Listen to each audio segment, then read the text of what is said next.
Good evening, and welcome to the Way Out Show. I'm your host, Dane McCarthy, broadcasting to you from FEMA Region 5, deep in the bowels of the United Police State of America.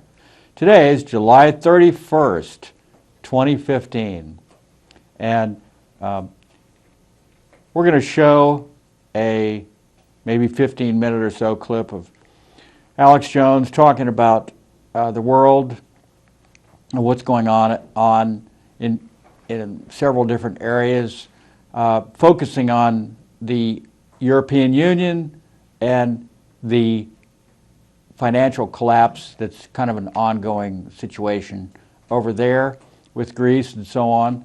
But before I do that, I mean, we have an issue right here in the United States. I was just looking at some statistics that the police have killed over 400 people so far this year, and we're not even to August yet. And so you wonder how many more people are going to be dead. That's about 2 a day, I guess, on average.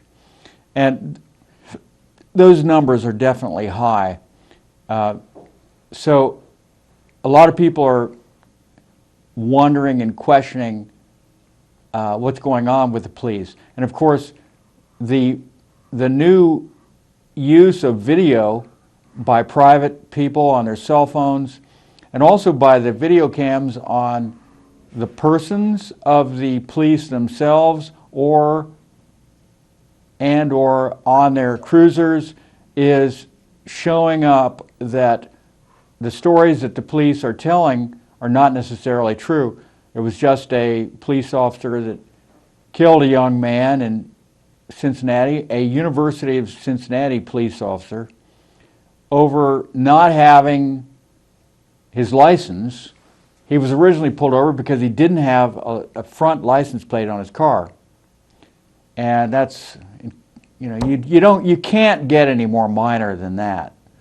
And then I guess the guy didn't have his license, and then something happened where the guy panicked, and the police officer just instantly shot him and killed him.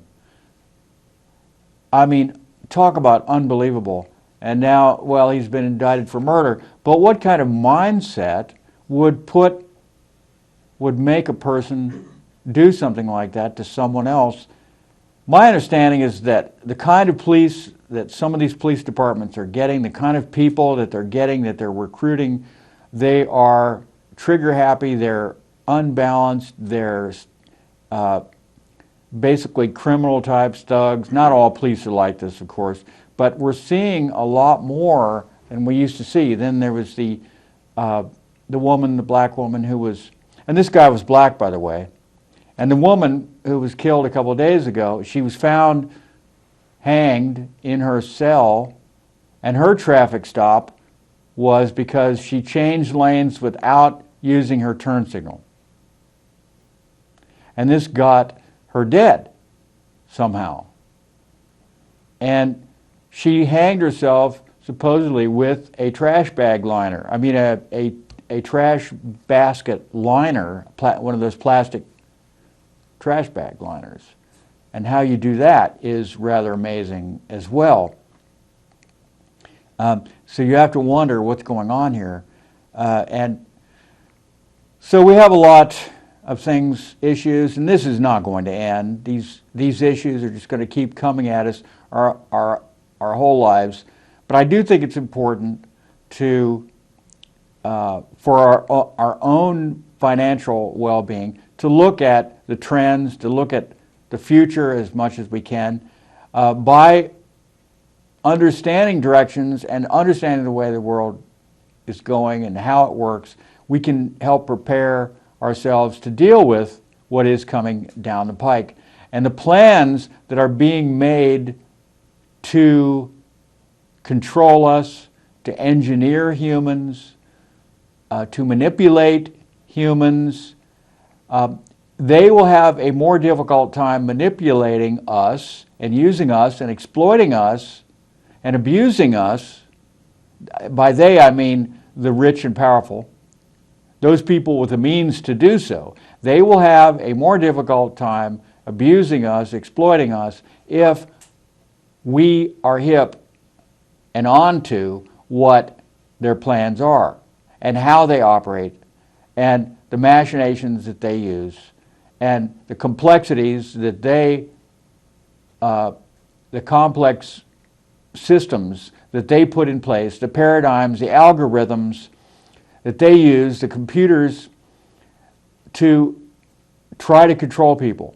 I mean, there's literally thousands of people out there around the world. That's all they do, is try to figure out new ways to get people to do what they want them to do. And we are under a certain level of control, really our whole entire lives, and participating and being a passive absorber.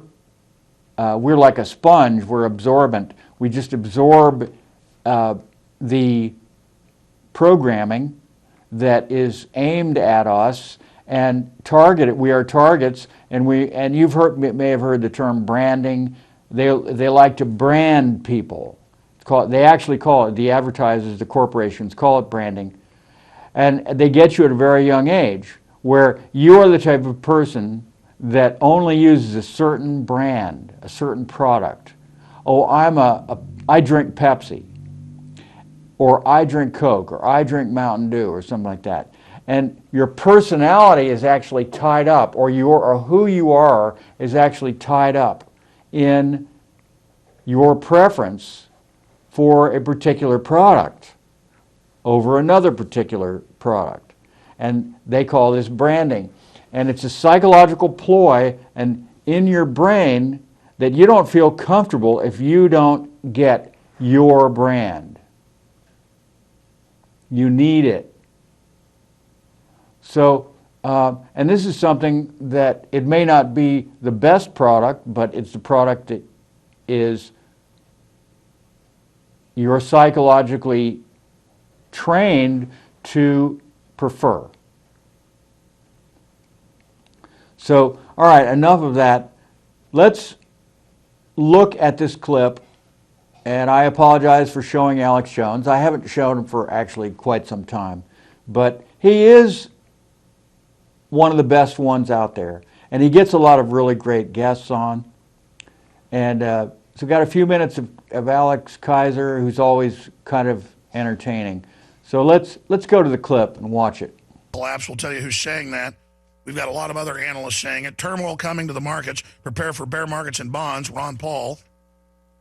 Warren Buffett's basically saying the same thing. Europe is having a move towards bank runs. They're wanting to restrict cash and have bail-ins. I mean, something this way wicked comes. Max Keiser, where are we right now? Hey, Alex Jones. It is a pleasure to be back with you. Now, let's talk about the bond apocalypse. As you mentioned, I was a bit early in my call. I was looking for this last year. This has been something people have been talking about for a number of years, because the way to get out of all of the financial problems over the past 20 years has always been to, quote, extend and pretend, which means wrap it all up in a fresh bond and offer it again, but with a lower interest rates and with a longer maturity date. And this has been going on for many years, but now we're at the end game. The globe now has $200 trillion of debt. And keep in mind that the total GDP of the world is roughly $60 trillion.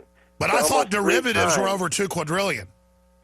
Well, the GDP versus the debt, the actual debt on the books, not derivatives. Yeah, but the real debt is $200 trillion, yeah. $200 trillion in actual debt, not in the shadow banking system with the derivatives and all the stuff that they don't count, but the actual debt that people count. The national debt, corporate debt, all this debt, mortgage debt, $200 trillion worth of debt. There's a huge amount of debt, and as a lot of pundits are now saying, we're at the point where you simply can't add any more debt. All right, stay there. It's really important information, maxkeiser.com. Thank you for joining us, Max Keiser.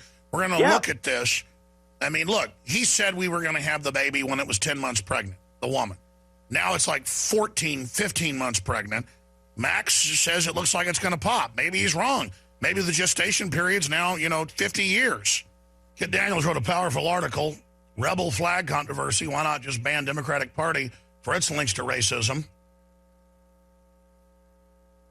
He goes over the whole history of it. We're going to cover it all coming up with Max Keiser, hit some of the other headlines that are at Infowars.com. Max Keiser, inventor of virtual trading technology used widely around the world, successful stockbroker, author, TV host with Al Jazeera, BBC, RT, you name it. Max, go ahead. You got interrupted by the break. You were getting into what's happening with the technicals, what's going on worldwide, and the preparation for collapse we see. Please continue. Yeah, imagine you're trying to sell a kilo of cocaine. Okay? Now, what you do, we know from watching movies like about drug dealers that they cut the cocaine with something like, whatever, baby laxative or whatever they put in there to make the kilo appear like 5 kilos or 10 kilos. Now, what's happened in the bond market is that 20 years ago, you had a certain amount of AAA-rated sovereign government debt, the good stuff, pure government AAA-rated bonds. But for 20 years now, they keep adding junk bonds to the mix. They put the junk bonds in our pension funds. They put the junk bonds in our corporations. They put the junk bonds in our municipalities. So when you cut, any drug dealer knows if you cut, eventually you end up with nothing. You can't sell it. It's garbage. And that's where the bond market is today. It's been cut so many times with junk bonds and garbage and false accounting and misallocation that now the global bond market is completely polluted. There's nothing that nobody wants on these sovereign bonds anymore. To give you an idea how bad the situation is, the U.S. 10-year Treasury bond hasn't traded, the yield hasn't been this low for 240 years. That's right. The entire history of America, there's never been a period where the bonds have been so hated. What about the United Kingdom? Well, in the 300 years since the Bank of England, similar situation. They've never had the yields at these low levels because nobody wants this paper anymore, no matter how much they force them to buy it. And what we're seeing, in my view, Alex, is that the social unrest, the violence in America and around the world is the result of a financial dislocation and a financial problem. So when people say, well, when's the big collapse coming? The answer is that it's happening right now. That's what all this violence is about. It's about towns and municipalities and societies falling apart. They can't pay their bills anymore. The sewage is being turned off. The basic services are being turned off. Here in London, they're firing firemen, policemen, teachers. They're being forced out of London because they've run out of money. Now, the bond dealers, the people who create those bonds, the $200 trillion worth of debt, to hide the fact that society is breaking apart, they get a fee, and they are fabulously wealthy. You mentioned Warren Buffett. He's a good example. He's in the business of selling the bonds. He's in the business of expanding the debt, so he gets wealthy. But everyone else is falling apart, and we see this incredible rise of violence. In my view, it's beyond the race question. The race question is a smokescreen. The real truth is that you've got a cadre of bankers on Wall Street in the city of London, here in London, who have destroyed the economy, and people don't know where to turn. They become violent, and the race motivation is a smokescreen for class war between bankers and everybody else. And we see it now in the bond markets falling apart. So what does that mean to the average person? It means that interest rates, which are the inverse of a bond price, start to go up. So your mortgage suddenly goes up 5 or 6%. And we know real interest rates are starting to creep up, but the elite still give themselves 0% interest so they can consolidate power at a real detriment to the real economy, but they don't seem to care and then put out false economic numbers telling us everything's peachy keen. How long can this go on? Well, we've seen a couple of examples of different scenarios. So in Iceland, they said no to the bankers. They let their currency collapse, and they've restarted their economy, and now they're the fastest growing economy in Europe. In Greece, they are going to do a deal with the European Central Bank and the IMF to do this extend and pretend. They're going to load them up with more debt anyway, and they're going to continue being a vassal state to Germany and the ECB and the IMF. So they're going to use debt slavery in Greece. That's what it looks like. Greece looks like they're going to fail in standing up to the slave masters at the IMF. They are not going to do in Iceland. So they will continue being a slave. So the European Central Bank essentially absorbs all of Greece's debt. They'll take on another, 400 or 500 billion. Stay there and explain it to us. Long segment coming up. And I agree with you. The collapse has been incremental for a while. It's going quicker now. Will there be some big events like Ron Paul's talking about? Max Keiser's our guest. I'm Alex Jones. Stay with us. MaxKeiser.com, Infowars.com. Look, I don't want to get in arguments with people out there about the use of words. I don't get into debates about evolution or how life got on the planet. I don't take the interpretation of preachers about how old the earth is. I don't take the interpretation of quack scientists saying life just spontaneously began. And it's the same thing when I use terms like a new age. I don't mean that in the new agey sense. I mean, we're coming to an end like Iron Age, Bronze Age, Stone Age. We're industrial age, computer age. We're coming to the end of an age. All these mega bubbles, all the corruption, government gearing up with corporations to suppress people during the crisis, Ministry of Defense, Pentagon reports, it's all admitted to a learned person. Liberal just means well-learned in the ancient text. I'm a super liberal in that I'm into information, I'm into how things work. I don't claim to be the smartest guy around, but when the globalists have written thousands of books and publications telling us exactly what they're going to do, I can get up here and tell you what's coming, and then it happens. It doesn't mean it happens exactly how we said or when, but in the general sense, we're dead on in that dead reckoning spectrum. Some people act like Max Keiser and myself or Ron Paul are trying to implode things. No. If a woman's 9 months pregnant and her water's broke, you can say, hey, I bet she goes into labor the next few days. It ain't rocket science. You looked at Zimbabwe 15 years ago when they started hyper-accelerating their printing presses. They had a boom at first. Every economist said that's going to cause hyperinflation and total implosion. It's a failed state now. Same thing with Weimar Germany. Same thing with Mexico. Devaluing their currency. Argentina. I mean, the laws are not suspended. They've just figured out ways to prop it up. And I'll give the analogy of my best friend growing up who went to the hospital over a cut toe, I think it was. He got an infection, got into his guts, got into his bloodstream, killed him. And I was there at the hospital, had to go off the radio. They said he's taking a turn for the worse. I went off the radio. I went over there, and they were waiting for his dad to get here from Dallas, driving like 90 miles an hour. And the nurses said, look, he's going to die. If we don't keep giving him adrenaline, he's going to die. And they said, we think we can give him adrenaline one more time, might keep him alive for about an hour. And he was on a respirator, but he was conscious looking at me. And I went in there. At first, they wanted me to get him to fight and everything, and he was, trying to fight, but he couldn't talk with the thing down his throat. You could see him in his eyes looking at me, and tears come out of his eyes. But, man, I was there right before his dad got there. They gave him that last thing of adrenaline. It jacked him up for a while, and then his eyes went glazed. They looked at him, and they said, he's dead. They took him off the respirator that night. I remember sitting in there. He was peacefully dead. This country and this world economy is dead already. It's on a respirator of QE Unlimited. And all I know is the elites are building bunkers and running to the hills. I told you that first. It's in the news now. And I talked to bigwigs this week. A lot of them, not just the two I talked to over the weekend. Now I've talked to more. And there is a hysteria in the elite. And you're seeing it in the news now. Now, I hope the bubble doesn't pop now. It's just going to be so painful, but it can't go on forever. I had Schiff on yesterday, and he said, no, we need to pop it before it gets bigger. It's more dangerous. Max Keiser, you got the floor for the next 12, 14 minutes or so. You were going over, they keep cutting the cocaine. They keep cutting the bonds down to where it's nothing but talcum powder now. Yeah. People are realizing that. Folks keep buying U.S. bonds because they know if it goes under, everything goes under. But at some point, it's like a snake eating itself. I mean, it's craziness.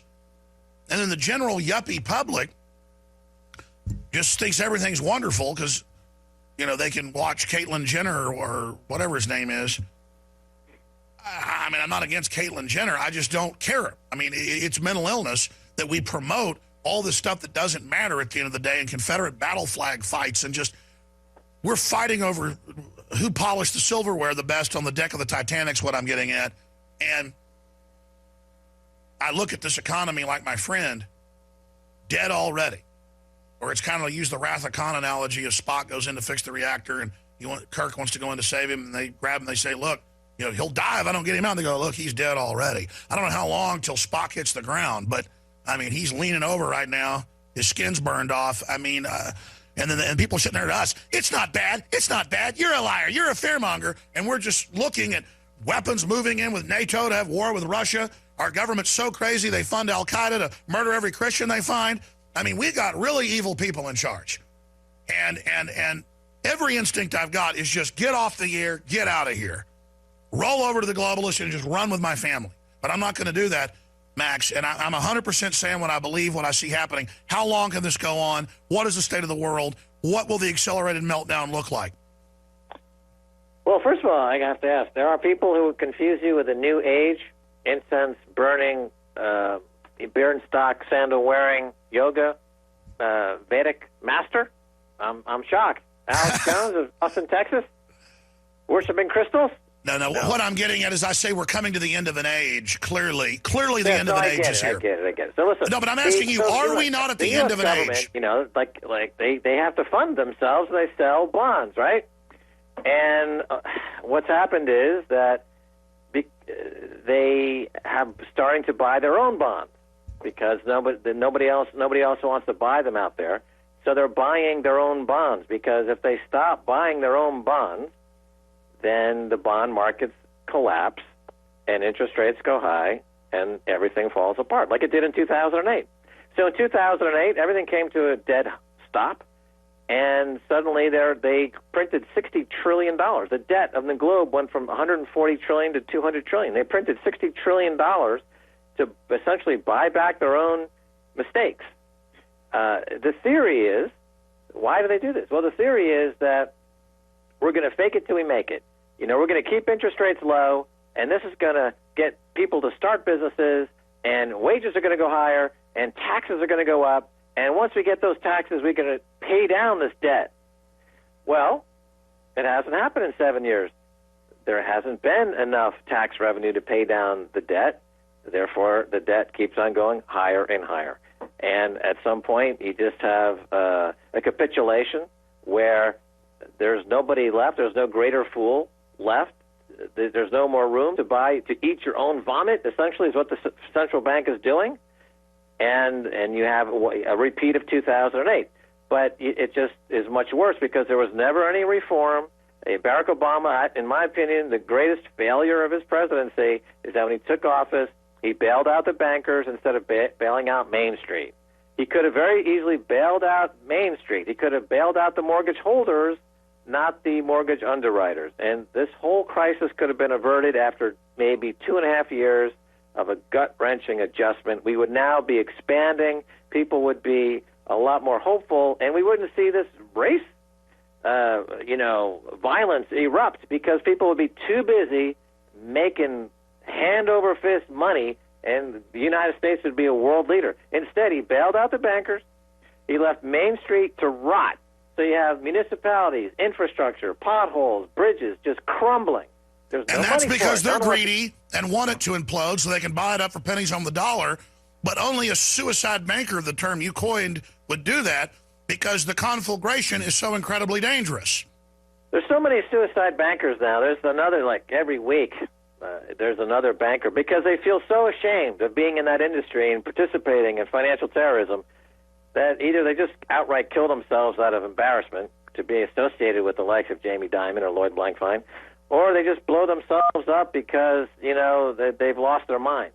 But when you give guys unlimited credit at 0% interest, and every time they make a mistake, the government bails them out, you're encouraging psychosis on a mass scale. Well, I disagree with you. I think most of these hundreds of bankers dying a year are being murdered. Well, in the case of J.P. Morgan, when you work for them, and I worked on Wall Street for many years, when you do a life insurance contract, it's in the name of the firm. not in the name of your family. So if you're dead, the firm gets the death benefit, not your family. Well, aren't these guys the biggest gangsters ever? You told the story. Was it J.P. Morgan calling up, or was it Goldman Sachs? Oh, Corzine, and said, listen, you give us our $1 billion or we're going to kill you. And my understanding is that he threatened to kill John Corzine during the MF Global scandal. They got paid the $1 billion ahead of any other creditor, but totally broke the law. That's a completely unlawful act of security. Well, listen, violation. you've been there. I've been there at the highest levels of some major business and also Hollywood. When you get in these rooms with these guys, they are beyond gangsters out of movies. And they really do. I mean, that's who they are. The public is so naive. Well, the public doesn't have any sense that there are victims to these financial crimes. But in my view, the way society is breaking apart in America is because the economy is breaking apart in America. So it doesn't make sense to say, well, when is the big bond bubble going to collapse? Because by then, if you're not prepared, it'll be too late. And during this interim period, all of these portions of society are breaking down anyway. So this is happening right now. It's happening in real time. It's here.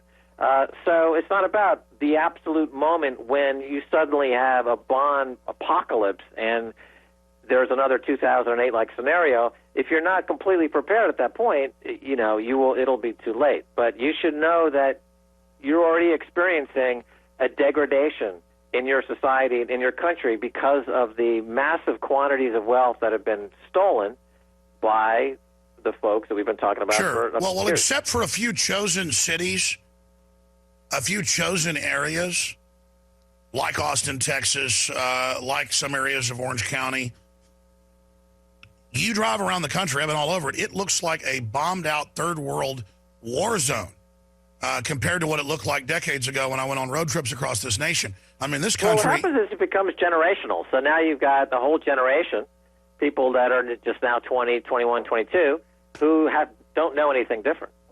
So they grew up without, their expectations are that America's a second world country, that America's a third world country. They have no memory of America from even the 1980s. And when I started working on Wall Street in the 1980s, the wages in America were still relatively quite high. You could have a single family breadwinner. You could have people going to school without incurring huge amounts of debt. You could get a decent... I walked onto a brokerage firm in 1983, got a job on the spot, and became very, very successful pretty quickly without any training in that field whatsoever, because the opportunities were there. There were many firms on Wall Street.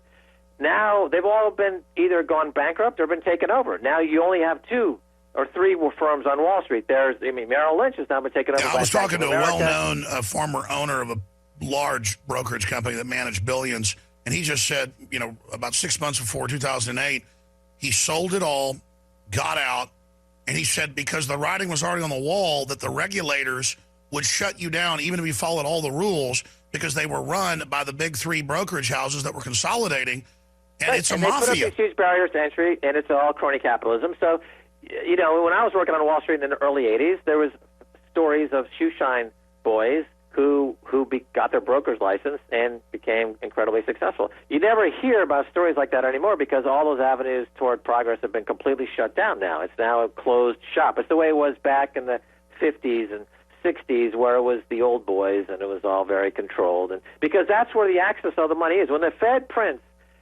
$100 billion, or $1 trillion, it's distributed through the primary dealer system. There's, I think, 18 primary dealers. They're on Wall Street. They're big names that you would be familiar with. They're the ones that get the money first, and then their job is to distribute the money by reselling the bonds and reselling securities. So if you have a job at one of those groups, one of those firms, and there's only a few where you can get they're more institutional oriented, they're not retail oriented, but if you're working inside one of those firms, you're literally given, you walk into the office every day and the government gives you $1 million. And they say, can you resell this $1 million and keep $50,000-$60,000 for yourself? And we're going to do this every single day for the next 5 years. That's your job. Just resell what we just gave you, and you make $50,000 a day. Sure. It takes about an hour. I mean, when I worked on Wall Street, if you worked more than 2 hours a day, you were an idiot because at that point it was during that incredible bull market of the 1980s. and this money was pouring in like crazy. Then it's not the same anymore. But in the bond market, though, in the sovereign bond market, the government bond market, the thing that's keeping this Titanic partially afloat is huge. And it's free money. They just give it to these guys. When will the adrenaline stop working, and how do we kill over? You have this, like a 2008, nothing changed to stop the problems of 2008. And what happened in 2008 is that banks stopped trusting each other, so they stopped lending to each other. So you have a credit freeze. Credit is no longer moving, so you have essentially everything comes to a halt. And money very quickly runs out. The actual cash in the system, there's not really actually any cash. I mean, the cash at the ATM machine, that kind of cash, it's minuscule compared to the electronic cash. The electronic cash is probably 99% of all cash. None of that becomes available. Only the physical stuff in the ATMs is available. That runs out in 3 or 4 days. Now it's gone. And now you're sitting there with no cash, no access to cash, and the system is frozen. So then you have a completely different reality. You have people that have been listening to your show that have something to trade for. They've got, some gold, some silver. That was my next question, Max. In the time we have, what do you make of Texas wanting its gold back from the New York private Fed, and the Germans and everybody Texas else? Isn't stupid. The guy who was behind that, very long-standing Wall Street stalwart. The name escapes me, but he's from a long-line Texas family. The name I'll think of the second we hang up. But he's the one who put that in place. He knows the writings on the wall. The insiders know that, like the Roadrunner cartoon, when Wile E. Coyote's running off the cliff, there's a few seconds where he's still up there in the air, and he's pounding his legs. And you look at him and you say, "Hey, dude, you've run out of cliff. You're about to collapse." That's what the insiders know. We've got that Wile E. Coyote moment.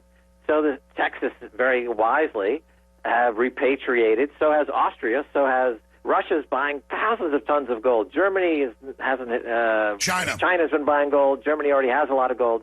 The insiders are buying and accumulating the gold. Texas doing a very smart move by doing it. You got to look at that, and if that is not telling you something, you're not listening. You're not listening to what's happening. Okay, well, obviously the collapse has already begun in the third world. Millions more are starving every year. Riots all over the planet.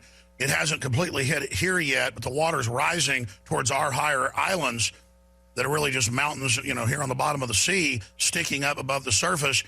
Is there bigger moments where the collapse accelerates?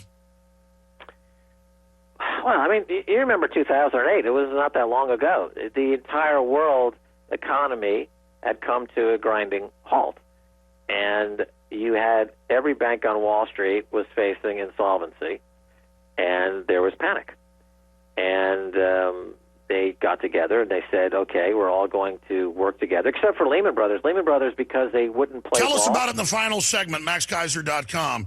Absolutely. What is the next new mega bailout? What is it? Elites throughout history always think they're invincible. They become megalomaniacal, and then old Hades breaks loose. Mm-hmm. Max Keiser's our guest. A lot of news we haven't gotten to up on Infowars.com and PrisonPlanet.com. Remember, the system does not like this show. They really hope you don't take the stories and email them and text them and post them on Facebook and Twitter. Rebel flag controversy. Why not just ban Democratic Party for its link to racism? Very important article. All right, so I liked that clip quite a bit. I like Max Keiser as well as Alex Jones. They're both interesting personalities. What I particularly like about Max is he has a sense of humor. Alex Jones does too. It's a very different type of sense of humor. You get this ironic edge to Max Keiser's voice that just really never leaves. And he is one of the best guys out there to really look at the situation and tell you what's really going on, but without freaking you out completely about it. And it's just because his attitude really does come through. And he manages to stay on top of it. he actually left the United States, and I believe he's living in England now. He was living in Paris, and who knows, he moves around quite a bit. He's kind of an international traveler nowadays. I'm sure he has plenty of money, not an issue at all. So he's all set up to weather what is coming very well. And it's interesting, this clip is a bit old now. It's a little bit behind the times. I probably should have got something a little bit newer. Here we are at the end of July, and that was made at the end of June. But we can see, it's also interesting though, how things have developed during that 1 month period. Obviously, we have not had this major collapse. People, the markets around the world are getting very jittery. There was a collapse in China, the Chinese stock market, that was a temporary, that it didn't actually trigger a global collapse, though, and I can't tell you why that happened. I think they have set up some defenses against that happening. They can control the media to prevent the panic, and Americans and people in Europe aren't so worried about what happens in the stock market in China. And I imagine the other way around would be quite a bit different. I imagine the Chinese worry about what happens in the U.S. stock market or the European stock market more than vice versa. So we have to take that into account. That nevertheless doesn't mean that the world economy, the globalized world economy, is going to be able to continue operating at the same level that it's been operating for an indefinite period. There is going to be a change. Change is inevitable, and there are going to be winners and losers. And it depends on where you stand. Are you heavily in debt already, for instance? So I would always recommend to people try to get out of debt as much as you can, because if your income goes drastically down and you have a lot of debt, then that could throw you into bankruptcy more easily than if you don't have very much debt. And one thing that I'm thinking is that people who have cars and they're paying that monthly payment on that car, you could actually trade down. You could trade down your car, and you could get a car you could buy using the equity in the car that you have, that you've accrued in that car, that you've built up in that car, and actually trade down. Now, people are reluctant to do that. They love looking good and the car looking good, and they don't have any worries about the car. But there are an awful lot of excellent used cars out there, that very reliable, and you could own that car free and clear and not have to pay that monthly debt. And so that's a hedge and a little bit more of a safety zone, of a buffer against something catastrophic happening in the economy, which would entail you perhaps having to take a pay cut, or if you're retired, your pension cut. Who knows what could happen, or access to the funds in the bank eliminated, or even the funds completely vanishing out of the bank account because the bank no longer exists, let's say. There are going to be winners and losers. We had the big bailout in 2008, but there's something called a bail-in, and you wonder, what is a bail-in? But a bail-in is where, rather than the U.S. taxpayers keeping the money, paying the money through the government to the banks to keep the banks afloat. But the banks just simply grab the assets of the private investors, of the private depositors, and use those to pay off their debt to keep themselves afloat. And this is happening, it's beginning to happen in Europe. It's been happening around the Mediterranean areas in Greece and Malta. We've seen it happen. And it's inconceivable. It would have been inconceivable only a couple of years ago that this could ever happen. When you have your money in a bank account, you assume that that money is safe. That's why you put it in the bank in the first place, because you thought that's the safe and reasonable place to put it. But now it turns out to be perhaps less safe in a bank rather than if you actually had the cash and you buried it in your backyard.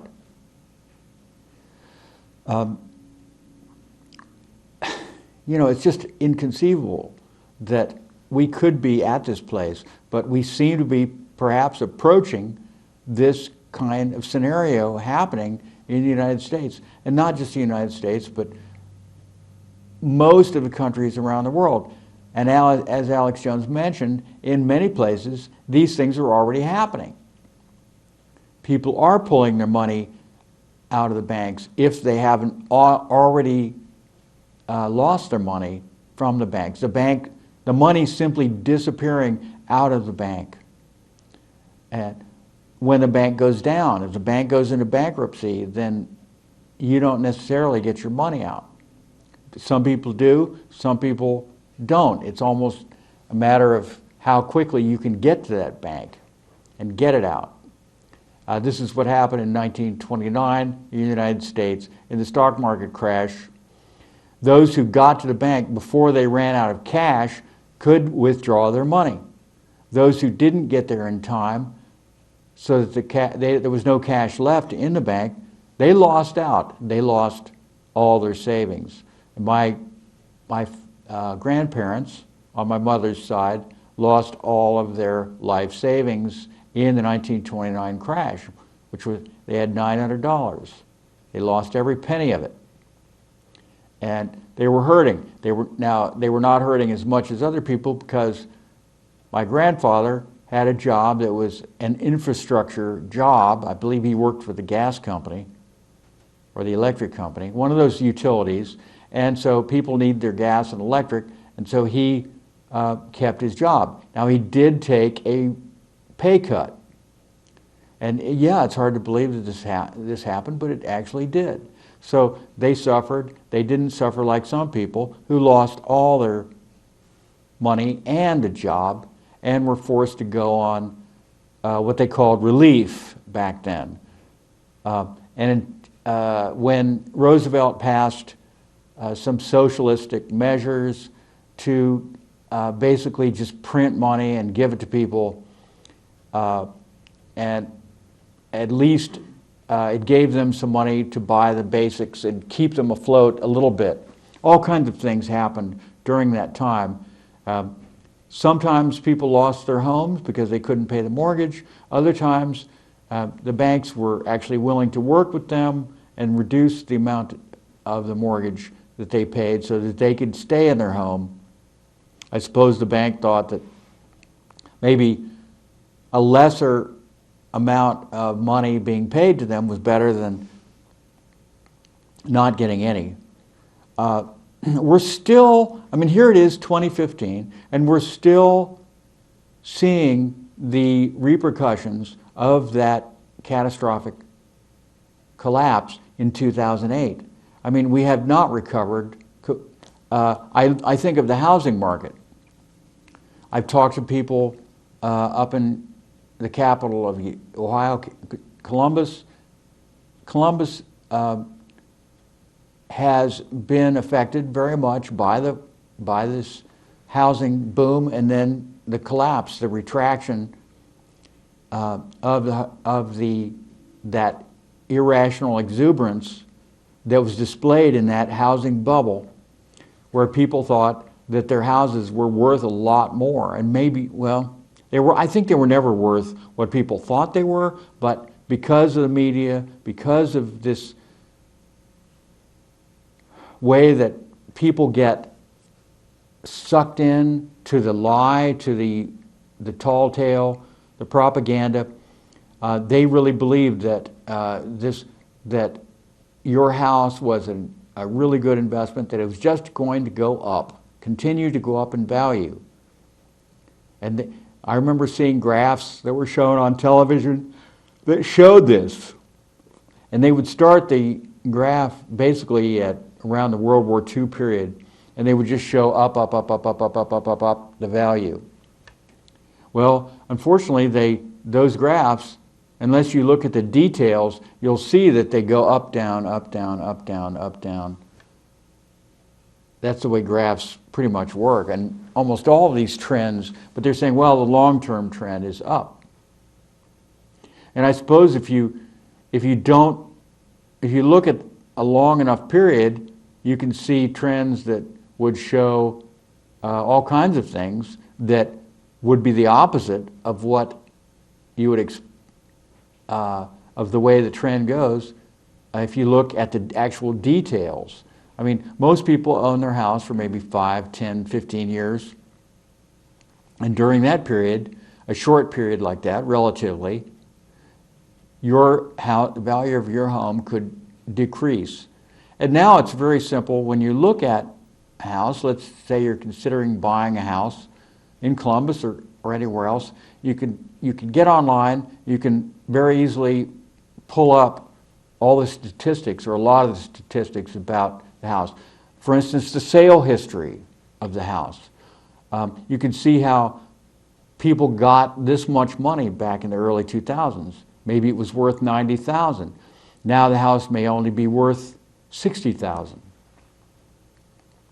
I've heard stories of people buying houses for $200,000, and now that house is worth, the same house, 10 years later, is worth only $100,000. I mean, that's a tremendous drop in value.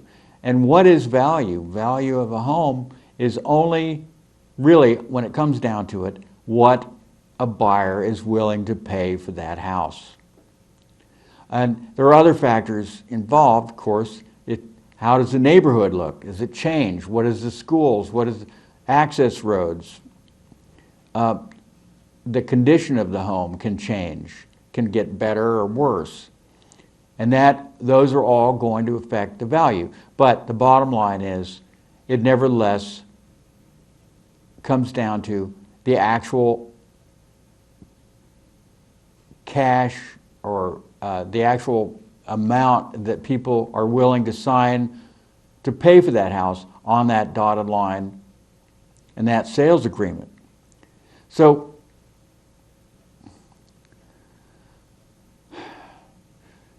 this is just, basic education that any American, any adult, really should consider.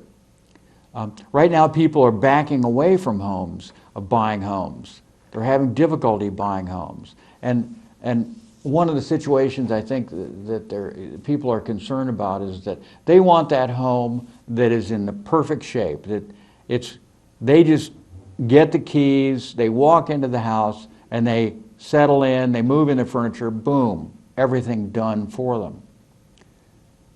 I think people ought to get more hands-on, learn how to take care of the issues that home has.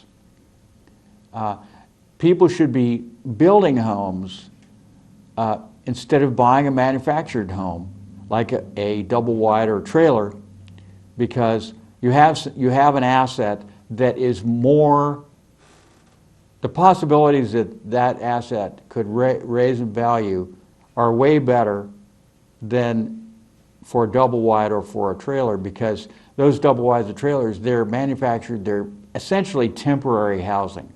They're not built to last. But a new home with sweat equity, and you get your local workers, You get them working, you pay them, you can do the research and learn how to avoid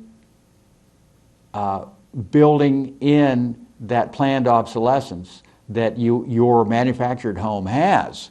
I mean, you've got to remember, they are not meant to last 100, 200 years. But that is really how long a house should last. I mean, actually, a house should last indefinitely. In England, we have, and in Europe and other places around the world, you have homes that are 200, 300, 400 years old, and they're going strong. And why? Because the house is built with strong bones. Basic structure of that house is permanent as can be made with human hands. I mean, of course, you know, a really strong earthquake can, you know, wipe out just about any house. I mean, although there are ways to make a house earthquake proof, in Japan they have houses that are, the foundation is actually made to move. I read about this the other day. It's on some kind of ball bearings, or there's a wiggle room in the house. So the house is, the whole house, not just the top of the house, but the entire house, including the foundation, is made to move. So it goes back and forth, and that can help it to survive an earthquake. And of course, Japan being one of the most earthquake-prone areas on the planet, everything is ultimately temporary. Eventually, our civilization will disappear, and who knows how many advanced civilizations were on the planet before ours. We have to consider that you have a planet that is billions of years old, and our civilization is only, you might say 5,000 years old, or 6 tops. That's really about, as far as recorded history goes back. You have legends of a previous civilization, and that would be named Atlantis, that is supposed to have ended in an enormous catastrophe, maybe 10,000 or 20,000 years ago. But according to some accounts, it did have a high level of technology back then. And who knows, maybe there was one before that, and there was one before that, and there was one before that. Over a billion years, or 2 billion years, who knows? I mean, that is certainly a possibility. So it will all eventually go into oblivion and be lost in the mists of time. But nevertheless, it's important for us. We're important to each other, to ourselves, and we're unique. And the universe has created us, and there will never be one like us again. Each individual human, there will never be another. Each individual is unique and will not come again. And I think that's important, and that's makes it worth saving. I mean, the universe went to the trouble of creating us, then there must be a reason for it. I had a friend who was talking today, and he was talking about that the two major problems in the world, in his opinion, were overpopulation and radioactive waste. Nothing else really mattered. And I'm thinking, oh boy, well, I agree with the radioactive waste part, but too many people, that's a difficult one, because many of the issues that we see that are caused by, supposedly by too many people, are really caused by governments who mismanage, exploit, abuse, manipulate, engineer people. And to give you an example, and what is the purpose of doing that? To exploit, that would be to increase the wealth and power of those few on the top who run the show, who have the ability to do that to the rest of the people, the majority of the people. And they have a very selfish view of things, that they deserve to flourish, but other people do not. And so therefore get what you can out of people, and then ultimately when they're ready, you exterminate those people. I mean, there are many people who believe that the elite, the people at the very top, want to reduce the population of the planet by as much as 95% or more in the coming years. And one of the ways that they plan to do it is by starvation. You get control of the food supply, and then you